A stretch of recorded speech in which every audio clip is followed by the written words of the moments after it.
지금 이스라엘은 예전에 경험해보지 못한 극심한 가뭄을 겪고 있습니다. 3년째 비가 한 방울도 내리지 않았습니다. 그때 왕이었던 아합 왕은 엘리야를 위시한 그때 당시에 하나님 앞에 쓰임받는 선지자들에게 책임을 전가했습니다. 그러나 엘리야는 그 얘기를 듣고 도리어 아합 왕에게 또 그의 이방 부인 이세벨에게 하나님을 떠나 우상을 숭배했기 때문이라고 반박을 합니다. 그래서 갈멜산에서 바알 선지자 450명, 아세라 선지자 400명과 대결을 펼치는 거예요. 850대 1로. 하늘에서 불을 내리게 하는 신이 참 신이다 라고 하는 다소 황당한 대결을 시작했던 겁니다. 결국 엘리야의 기도를 통해 여호와 하나님이 그곳에 불을 내리고 엘리야가 승리하며 회개를 촉구하게 되는 거죠. 가뭄은 우상 숭배 때문이라는 것을 증명하는 순간이었습니다. 이 이야기는 여기서 끝나지 않고 그 다음 이야기로 옮겨가는 거예요. 우리는 머릿속에 그 바알 선지자와 대결했던 갈멜산에 그 불을 내렸던 하나님의 그 사건이 뭐 때문에 생겼는지를 잘 모른 다음에 이 사건만 계속 집중하는 거예요.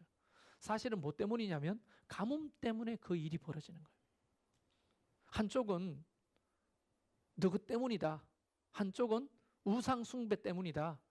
그럼 누구 말이 맞는지 대결해보자 해가지고 바알 선지자와 엘리야가 갈멜산에서 제단을 만들어 놓고 불 내리는 신이 진짜 신이다.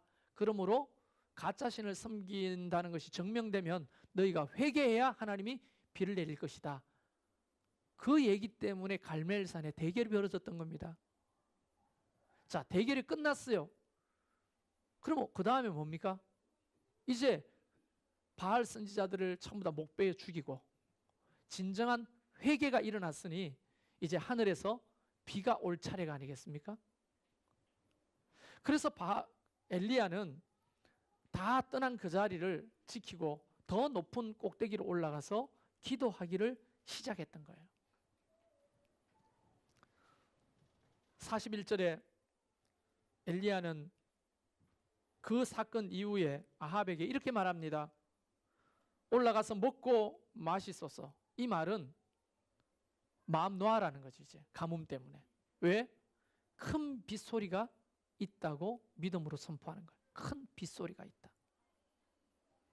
그리고 엘리야는 갈멜산 꼭대기에 올라가서 기도하기를 시작하는데 42절에 보면 아합이 먹고 마시러 올라가니라 엘리야가 갈렙 산 꼭대기에 올라가서 땅에 꿇어 엎드려 그의 얼굴을 무릎 사이에 넣고 이제 기도하는 거예요. 간절하게. 그런데 그때 현실은 어떻습니까? 이렇게 그 꼭대기에서 850대 1로 이기고 또 하나님 앞에 비를 달라고 기도하지만 현실은 바뀐 게 하나도 없는 거죠.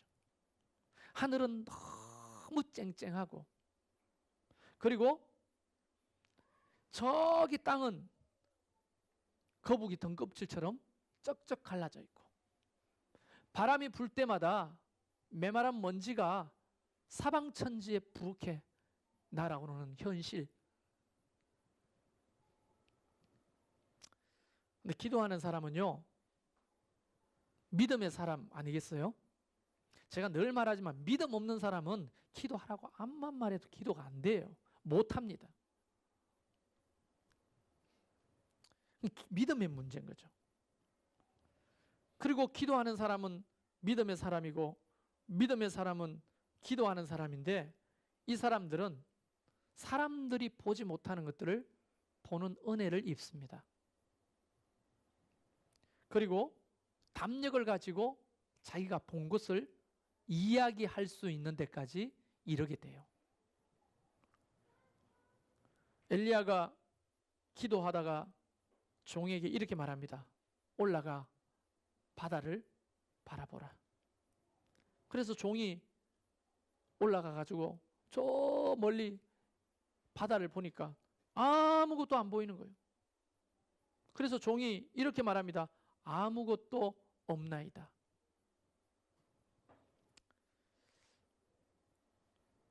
종이 가진 눈은 육신의 눈이었죠. 육신의 눈으로 보면 아무것도 안 보이는 게 맞아요. 그게 팩트고 현실입니다. 근데 사람은 늘 이 두 눈에 의존하잖아요. 요한복음 20장 29절에 보면 예수님께서 부활하신 예수님이 제자들에게 나타나셨을 때 제자들을 향해 이렇게 말씀하십니다. 너는 나를 본고로 믿느냐? 두 눈으로 봐야 믿느냐? 보지 않고 믿는 자들은 복되도다 하시니라. 이게 요한복음 20장 29절의 말씀이거든요. 주님은 이 두 눈으로 보는 것으로 믿지 말라고 누차 이야기를 하셨으나 사람들은 이 두 눈으로 보는 것에 지배당하고 두 눈으로 보는 것에 집착하고 두 눈으로 보이는 것만 믿으려고 하는 습성이 있는 거예요. 실제로 창세기 3장 6절에 보면 최초의 인간인 아담과 하와가 범죄할 때도 여실히 그 장면이 드러나고 있어요.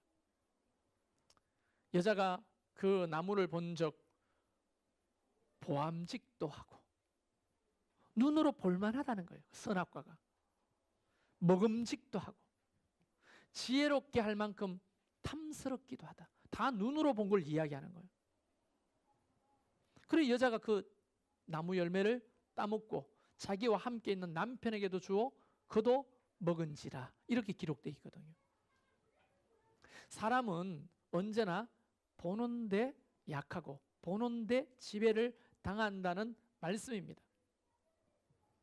여러분 요즘 세상을 떠들썩하게 한 버닝썬 사건, 우리가 잘 아는 승리, 또 정준영 이런 사람의 사건의 본질도 보려고 하고 보여주려고 하는 데서부터 시작되는 거 아니에요.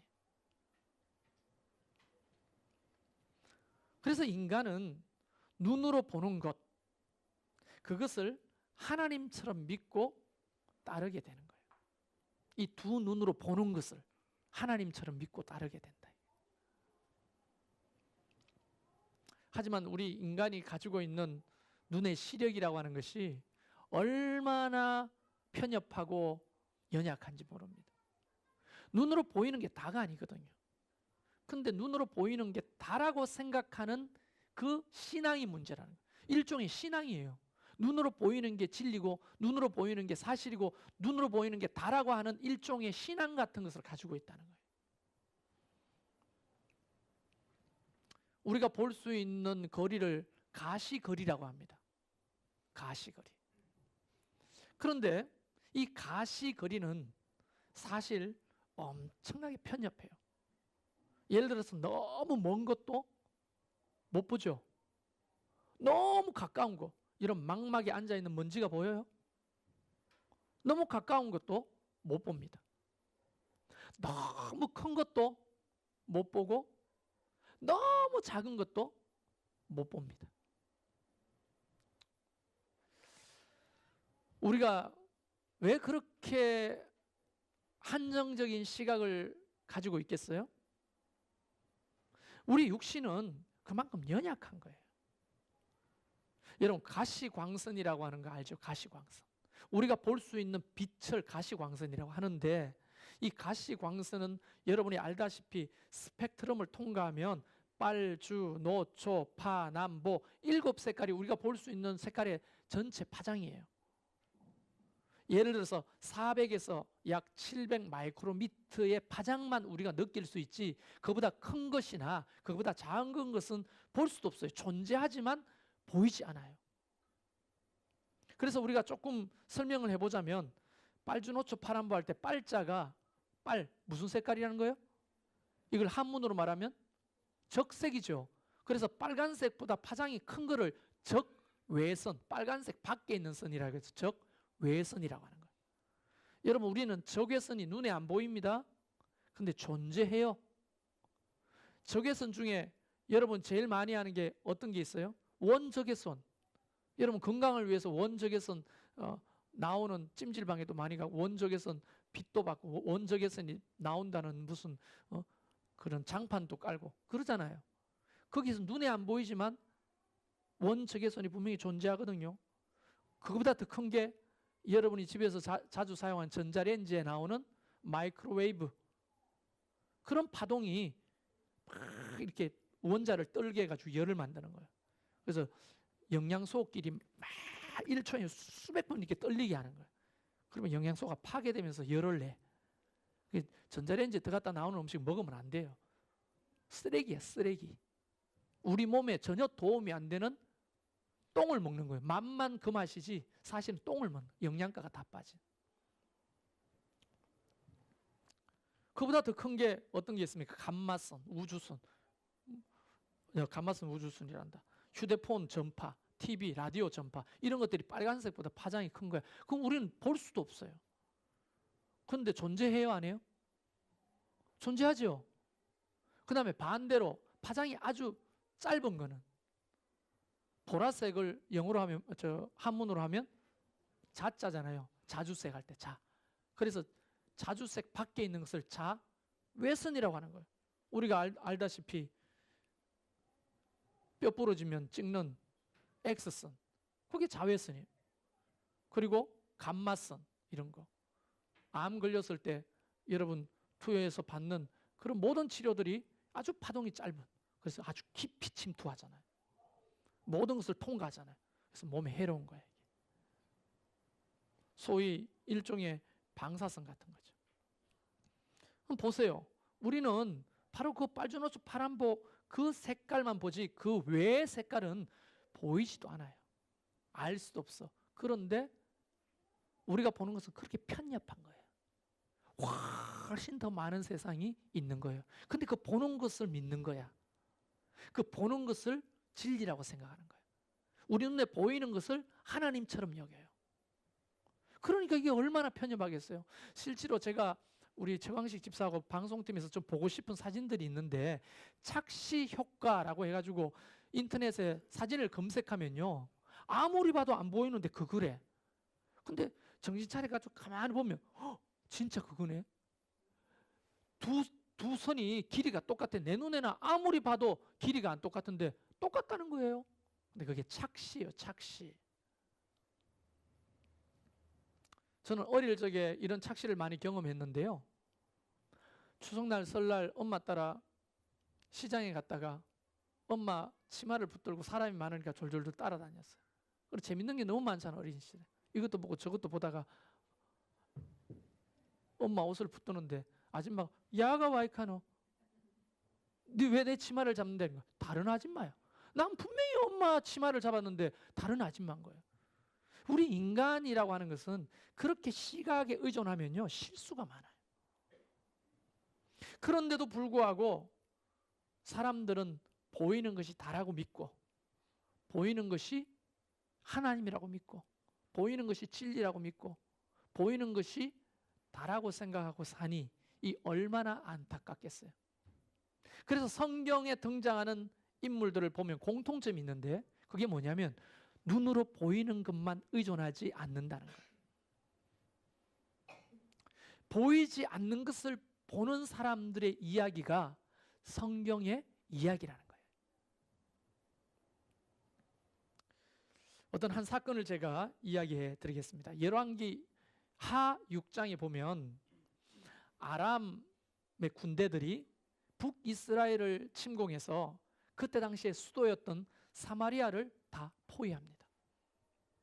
그래서 이 사마리아 성이 견고하니까 안으로 들어가지는 못하고 사네립이 어떤 전략을 짜느냐면, 야, 이렇게 포로 완전 에워싸고 그들을 굶겨 죽이자는 거예요. 양식이 들어갈 때도 없고 나올 때도 없어. 몇 개월 동안 그렇게 포위해 있으니까 이 사마리아 성은 먹을 것이 다 떨어지게 됐어요. 그래서 급기야 어떤 일까지 벌어졌냐면 자식을 잡아먹는 엄청난 최악의 사건까지 벌어졌습니다. 그때 당시에 사람들이 야, 자식은 또 놓으면 되니까 잡아먹자. 오늘 내가 살아야 되지 않겠냐. 오늘은 내 자식, 내일은 네 자식. 제비뽑기를 해서 오늘은 내 자식을 주고 내일은 너희 자식을 잡아먹는 거예요. 이런 일까지 벌어진 거예요. 그때 그 성 안에 누가 있었냐면 엘리야의 제자였던 엘리사가 활동하고 있었거든요. 그 엘리사의 사환이, 종이 아침에 일찍 일어나 살금살금 성벽 위로 올라가서 동태를 살폈더니 아람 군대들이 진을 치고 있는 거예요. 빼곡 메뚜기처럼. 그래서 열왕기하 6장 15절에 보면 하나님의 사람 사환이 일찍 일어나서 나가 보니, 뭘로 본 거예요? 눈으로 봤잖아요. 나가 보니 군사와 말과 병거가 성읍을 에워 산지라. 우리는 이것을 팩트라고 말하는 거죠. 이게 뉴스에 나와도 팩트 체크의 팩트 그대로예요.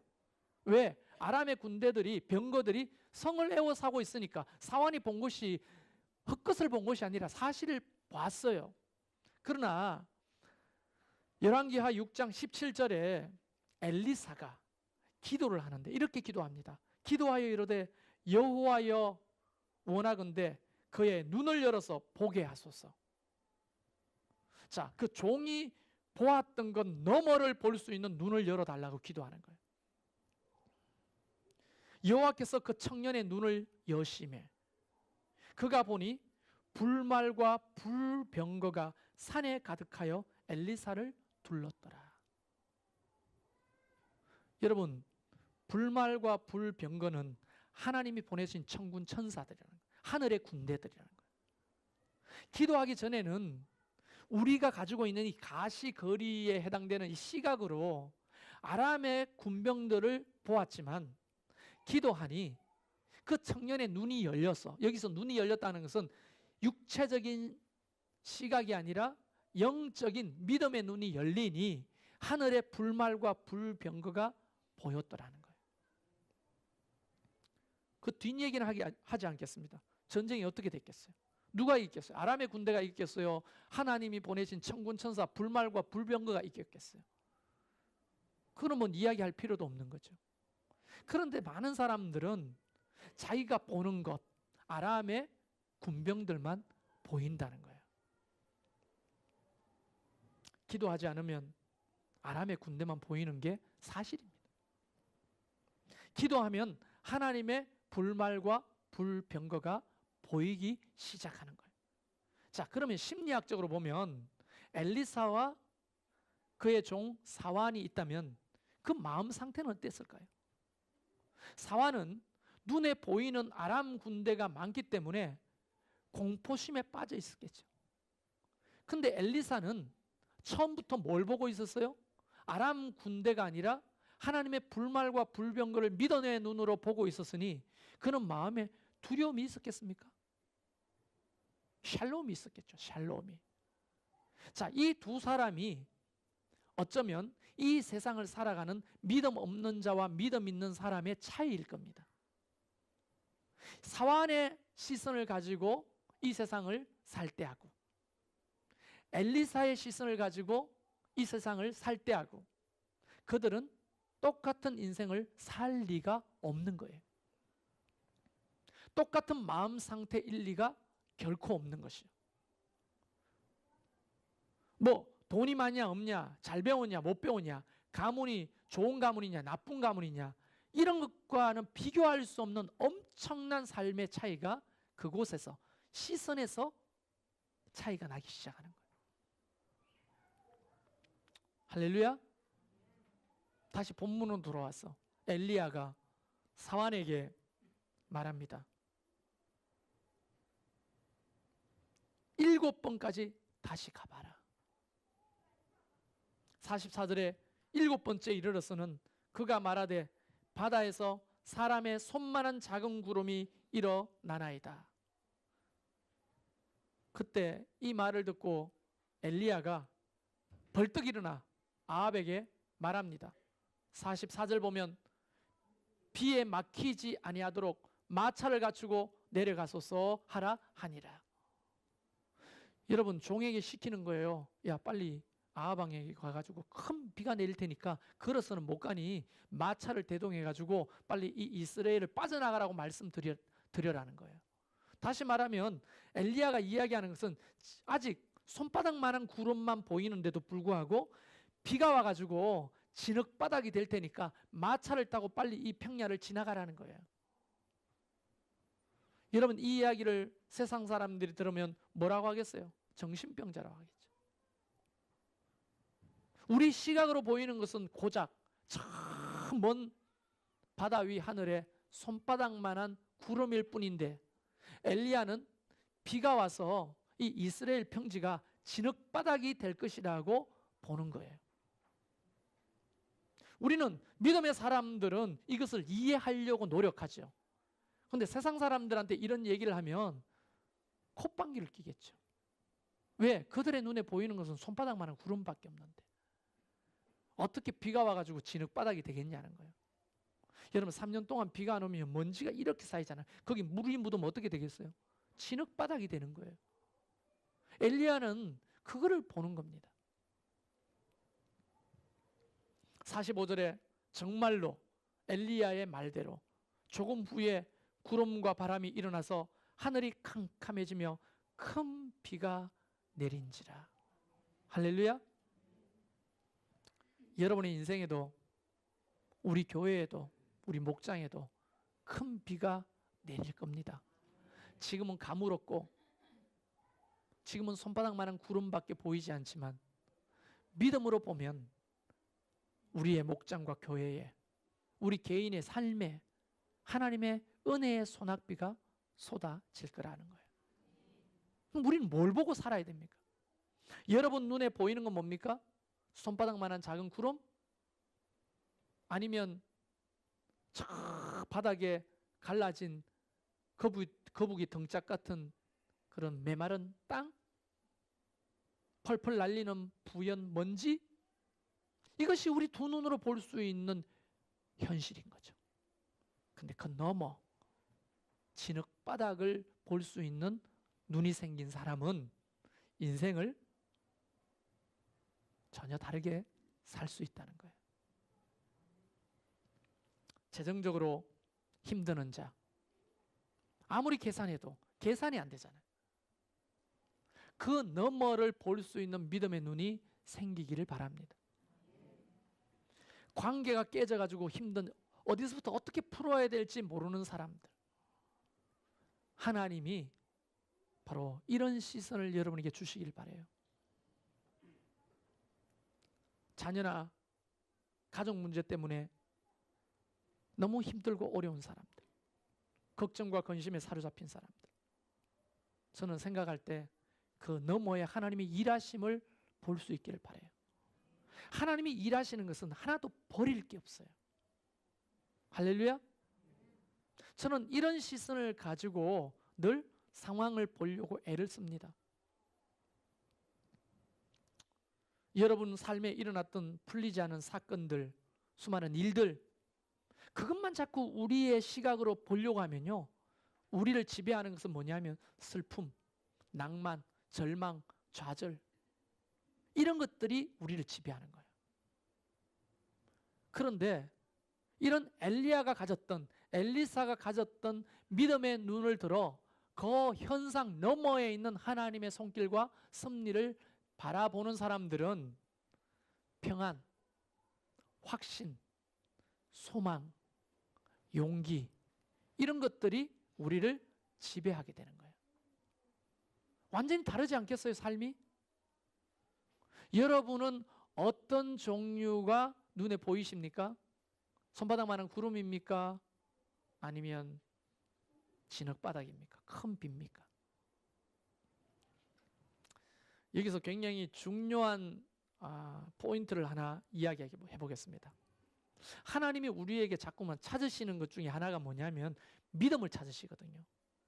믿음.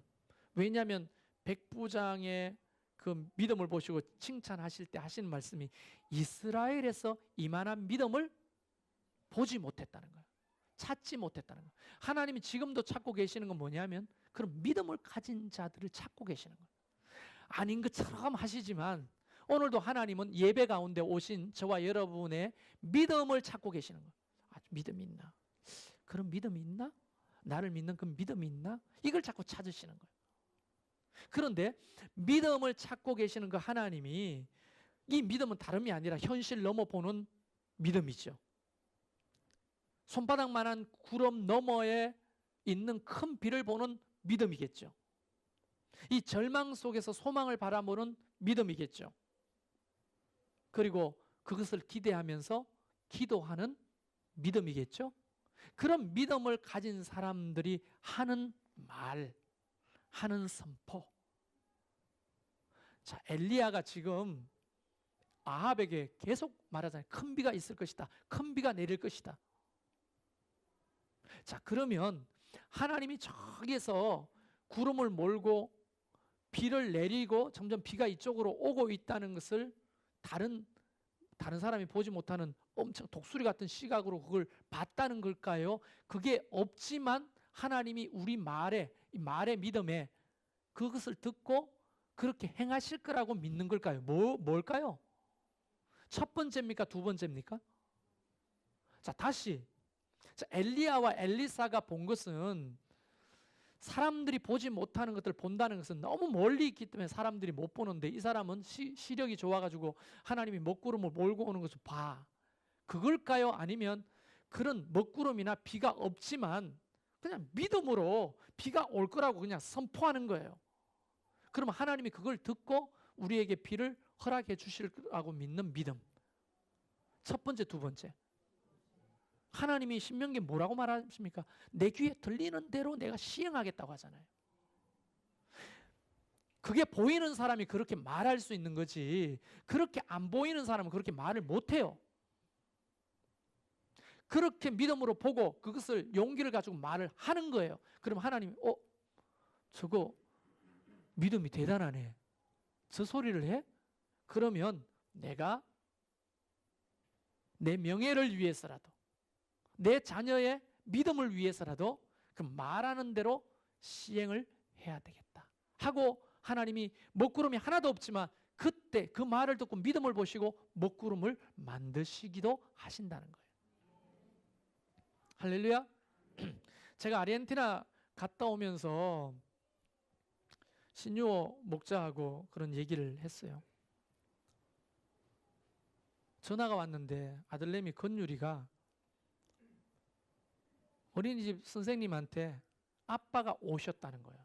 아직 아르헨티나 있는데. 그래서 아빠가 선물을 사왔대. 그럼 뭘 사왔냐? 빵을 사왔다는 거예요. 그거를 선생님한테 가가지고 아빠가 여전히 아르헨티나 있는데 아빠는 오셨고 빵을 사오셨다는 거예요. 거짓말이죠.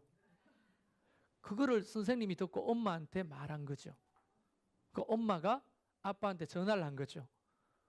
아들내미가 당신 왔다고 선생님한테 거짓말하고 빵 사왔다고 거짓말을 했다. 이 이야기를 아빠가 들었어. 근데 이제 아르헨티나에서 돌아오는 날 이제 한국에 도착했어요. 그런데 그 거짓말한 그 아이의 아빠가 파리바게뜨 앞에 세워달라는 거예요, 나를. 왜? 빵 사가야 되니까. 나는 그때 엄청나게 큰 은혜를 받았어요. 아들의 그 믿음의 이야기를 아빠가 실행의 현실로 만드는 거예요. 하나님이 하시는 것이 바로 우리의 삶의 이와 같은 거예요. 우리는 믿음으로 보고 믿음으로 선포하는 거예요. 그러면 우리 하늘 아버지께서 저것 봐라. 세상 사람들은 그 거짓말이라고 말하죠. 세상 사람들은 그 말을 우습게 여기죠. 세상 사람들은 그것을 황당하다고 말하지만 우리 하나님 아버지는 절대로 그 말을 황당하다고 말씀하시지 않는다는 거예요. 아합에게 큰 비가 내릴 겁니다. 마차를 대동해서 빨리 이 자리를 뜨십시오. 저거 봐라. 세상 사람들은 뭐 황당한 얘기지. 아직 하늘이 쨍쨍하고 저 멀리 손바닥만한 구름밖에 안 보이는데, 근데 하나님이 그 얘기를 듣고 일하기 시작하신다는 거예요. 엘리야가 보고 엘리사가 보았던 그 시선, 그것이 우리에게 있느냐 없느냐는 너무나 중요한 겁니다. 인생을 살아갈 때 여러분 눈으로 보고 느끼는 것이 다가 아니라는 거예요. 저는 우리 집사람 이제 투병하는 것을 옆에서 함께 보면서 우리는 기도하는데 계속 안 좋은 일이 벌어지는 거예요. 다리가 부러지고 복수는 더 차고 숨을 못 쉬어가지고 인공호흡기가 호수까지 꽂고, 왜 하나님은 우리가 기도하는데 자꾸만 이런 일을 일으키시지? 그러면 절망하겠죠. 무섭겠죠. 두렵겠죠. 그리고 하나님을 원망하겠죠. 그런데 이 시선이 아니라 엘리야가 엘리사가 가졌던 시선으로 보면 하나님 우리를 창조하신 분이시고 무엇이 그에게 가장 필요한지 하나님은 의사보다 더 잘 아시니 이 모든 것을 합하여 하나님이 선을 이루어 가심을 믿는 믿음으로 자꾸 보게 되는 거예요. 그러면 기도가 바뀌지 않겠어요? 감사합니다 하나님. 잘 견디고 버틸 수 있도록 도와주세요. 하나님이 하시는 이 수술, 하나님이 하시는 이 치료를 이렇게 되는 거예요. 근데 만약 믿음의 눈이 없다면 절망하겠죠. 기도하는 사람들, 더 이상 기도하지 마세요. 기도해봤자니까 기도하지 마세요. 나중에 실망만 할 겁니다. 이렇게 할 거 아니에요. 이게 꼭 병뿐 아니라 우리 교회의 목장에 우리 개인의 삶에 일어나는 모든 일에 대해서도 동일한 법칙이 적용되는 겁니다. 여러분 무엇이 보이십니까?